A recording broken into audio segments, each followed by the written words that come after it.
supposed to do. I gotta ride up under this flag so I can have some protection. I gotta ride up under this flag so I can have some protection. When God is your protection, you better keep the commandments of God. See, they ain't taught you God in your churches.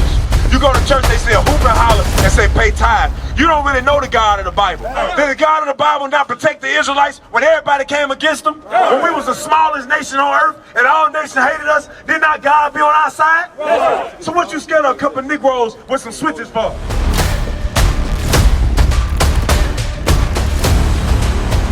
I would hope that it would show our younger babies, our younger black males that may not have fathers in their lives, that they can become anything and everything they want. And then by showing this right here, instead of us always being divided, we are showing together.